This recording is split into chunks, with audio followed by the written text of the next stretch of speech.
everyone's talking about peace in Gaza. The fighting must stop on all fronts in the region. But what about the occupied West Bank? Right now, violence there is worse than ever. We're on the brink of collapse for a while now. So why is no one talking about peace here? Israeli settlers have besieged homes, cutting off water and electricity, with claims the Israeli army has stood by and done nothing. So with Gaza still top of the world's agenda and an election looming in Israel, will Palestinians living in the West Bank get their own chance to live in peace? Here's the breakdown. So over the last week, dozens of Israeli settlers have besieged 3 Palestinian homes on the edge of Qusra village in the occupied West Bank.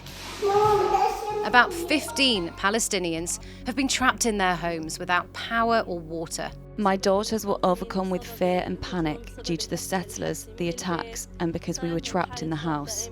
The West Bank has a pretty complex system. It's meant to be part of a Palestinian state, but Israel has occupied it for more than 50 years.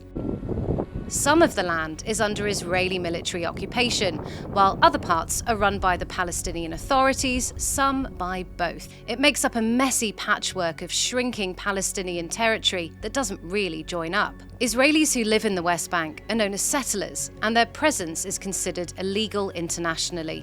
But Israel says the region is disputed rather than occupied because they seized the territory in 1967.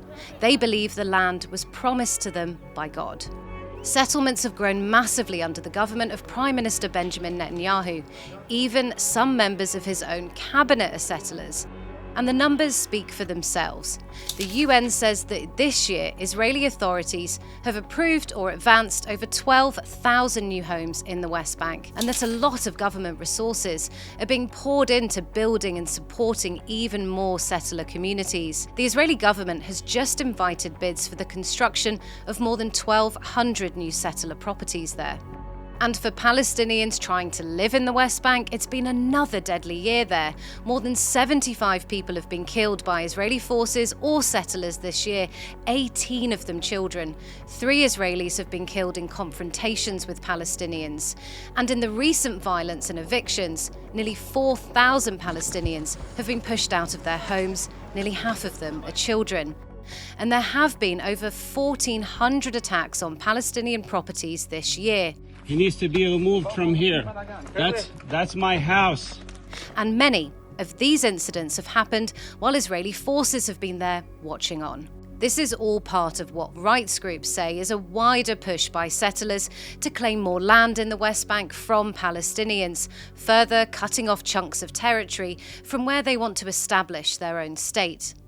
Last week, America's Middle East Envoy, Kushner, who is also Donald Trump's son-in-law, was back in the region to restart Gaza peace talks. But nobody seems to be talking about peace in the West Bank. And with both sides looking to secure land ahead of the Israeli elections, many fear this violence will only get worse. So with nearly 750,000 settlers living in the West Bank, can Palestinians ever live there safely? And what will the upcoming Israeli elections mean for the more than 2 million Palestinians who do? To help answer those questions, let's speak to Inès Abdel Razek. She's co-director at the Palestinian Institute for Public Diplomacy. Inès, thanks so much for speaking to us. You're in Ramallah right now. What's life like for Palestinians? How easily can you move around at the moment? Well, let's say that inside big city centers like Ramallah and Nablus is the last place where life feels sort of okay. When we speak to our friends in villages, some of them are besieged and some of them just can't simply move around at all because they have gates surrounding their villages and they cannot simply get out or in their villages. We're talking a lot more checkpoints now, aren't we? Just how many checkpoints and barriers are there now in the West Bank? And how is that affecting people's movement? So there are estimates. There's always new, like the other day I was driving around like close to Birzeit, and again, they have installed like just in a new neighborhood in Ramallah, a new gate separating 2 neighborhoods that, they can close and open just whenever they want. And so we're talking about around 700 of these gates, of these checkpoints that they just, as they pleased, close and open, and it is suffocating the life for everyone, because that means that people who are going to work, people who are going to buy groceries, you cannot do these things when they just decide to close these checkpoints. We know that successive Israeli governments have allowed this settlement building. So settlements aren't new, are they? Of course they're not. And so what you're seeing in the headlines these days with this very brutal and crude violence has been going on for decades. The settlement is the epitome, right? Like we're coming in at this inevitable evolution of the settler movement that has been enabled for decades and is now completely out of control. And there's no one to protect Palestinians. And obviously the Israeli army is letting this happen. So, yeah, there has always been settlements, but they have been increasing in recent years. Has the Israeli government's policy shifted at all towards these communities, which are regarded as illegal under international law? I think we have to see the bigger picture, that the Israeli colonial project has been steady. It has used different tactics. It has used different different modes over the years. And so in the past 3 years, we've seen a full-on genocide in Gaza to be able to reoccupy Gaza. In the West Bank, it's been at times a bit more, less crude violence, like more subtle, bureaucratic, humiliation and imprisonment and demobilization. And so eventually now we just live in this ghettoized, small, pockets where Palestinians still live, but are completely controlled by the Israeli regime, by the Israeli government, by the Israeli rules, where we live under military rule. Effectively, the Israeli army decides whether we can have water, electricity, banking system working. All of that is dependent on Israel. And so, over the years, this has been increasing. And what has been happening is that the settler movement in the West Bank has also penetrated more the Israeli institutions. And so they're in charge now. They're the people who are effectively in the Israeli parliament, the Knesset, and in the government, enabling all of these policies and these violence. You mentioned there that settlers are emboldened by members within the Israeli government. How is that changing things then on the ground? What's making this situation now different from the decades earlier where we've seen all this settlement building already? This is an intensified reality to what we have seen before. It's not different. And so I think over the past 3 years, people have also seen how very openly you have Israeli officials, ministers, members of parliament calling us animals. And this is very open.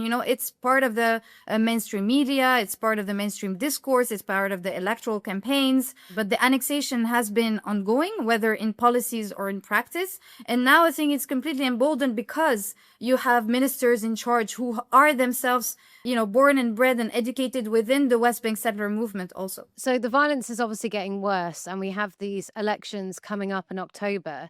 Is there a chance these elections could improve the lives of Palestinians? No. Again, as I said, Palestinians don't have any illusions that whether an Israeli government or another, whether looking a bit more presentable to the international community or another, will change things on the ground. There is a consensus within the Israeli society, and polls show it, that people are effectively think that, the West Bank and Gaza should be theirs. They don't call it West Bank, they call it Judea and Samaria. And for them, there is just no question. They see this greater Israel, this plan of a big Israel, this colonial plan, to be what they aspire to. And of course, for the Palestinians, the basic demand is, we just want self-determination. Palestinians want their freedom. Is the violence getting worse, do you think, because the election's around the corner? I think we are always, again, the victims of electoral dynamics. However, I would say that this is a culmination of, remember, 3 years where, because there was the genocide in Gaza and the eyes were on Gaza, even the Israeli violence and the Israeli system was focused on destroying and erasing Gaza. Also in the West Bank, you got more and more, the lack of attention to the West Bank allowed the settler movement to get organized, to be more violent, to build all of this, to build up all of the violence that we're seeing now. So this has been built up over the years because the regime's attention and the media, international media attention, was rightfully of course, when it comes to international attention on the genocide against our people in Gaza. And so now you have these two situations that are, again, very intrinsically linked. I don't want us to think that what's happening in the West Bank is detached from what's happening in Gaza. There is the Israeli regime that is annexing the entirety of occupied Palestine, and they're using different tactics, they're using different methods, they're using different temporalities and use of space and time. But eventually, you know, what they're wanting the internationals to think is that this is very complex and this is very complicated. It's not that complicated. They want the land and they don't want the Palestinians. We've also seen Palestinians really squeezed economically in the West Bank. There's been issues with the banking system, with payments to the Palestinian Authority. It's harder, as I understand it, for Palestinians to travel to Israel and work like they used to. Is the West Bank on the brink of collapse? Reality is we have had the head above water, and we're on the brinks of collapse for a while now. And things have gotten worse, of course, since 2023 and the start of the genocide. All of this comes back to the reality that is the economy here, which is we have an economy hijacked and dependent on Israel. So the taxes, we don't collect the taxes. They collect the taxes on our behalf and they retain them as political blackmailing. All of that means that as a political pressure and given the current moment, Israel is using every leverage they have to squeeze us. You're getting people on the brinks of collapse so that you can gain and you can advance your red lines and you can annex more, and then you negotiate breadcrumbs. So we're here as Palestinians, you know, always trying to negotiate breadcrumbs in order to maintain the ability to just get running water or electricity in our homes. There's been some talk of possibly another Palestinian intifada uprising. Do you think there's a chance of that with all of this violence? The Israelis are spending their time demobilizing us and repressing dissent and repressing resistance to oppression. The moment we resist and the moment there is dissent, we are accused of terrorism, we're accused of anti-Semitism, and we are further repressed. And it's interesting because also journalist questions evolve with time. And this is the reality we have, is that you have to realize all of the Israeli tactics they use is also to prevent every form of political dissent. What would a breakdown in the West Bank mean for the US-backed peace plan in Gaza? You've talked a lot about how both of these issues are linked. The answer is quite simple, because the breakdown has been happening in Gaza. We don't want what's happened in Gaza. The price our people paid for the last 3 years is unbearable. The West Bank shouldn't go through what Gaza is going through, and Gaza should be rebuilt and recover. And so the solution is Israel should remove itself. The occupation should end. Israel has nothing to do in Gaza, and Israel has nothing to do in the West Bank in the first place. And they will, again, because of all of this rhetoric, buying time and space and moving the red lines, we're often drawn to negotiate breadcrumbs. Will you open this gate? Will you open this checkpoint? Will you allow one truck or two to enter? Let's face it, if Palestine breaks down and if things go to complete chaos, this is the first to pay the price are the Palestinians. It's not just Palestinians saying it, it's international courts, it's the international law, every framework out there that's, let's say, built on justice, built on international legal frameworks, is pretty clear that the occupation is illegal. Why do you think the West Bank is not really being discussed when it comes to these peace talks with Gaza? It just isn't making the headlines in the same way or being discussed at a government level. The genocide in Gaza, it has been of the interest of the United States, of the Israelis, to separate Gaza as almost like a separate entity in order not to make Palestine a unified question. And so we always have to put back on the table as Palestinians that we're one people. We have one struggle. And that is in itself a struggle to just say, you know, stop fragmenting us. Stop fragmenting these issues. Thanks so much, Inès. We'll have to leave it there for today. That's The Breakdown. Thanks for watching. See you next time.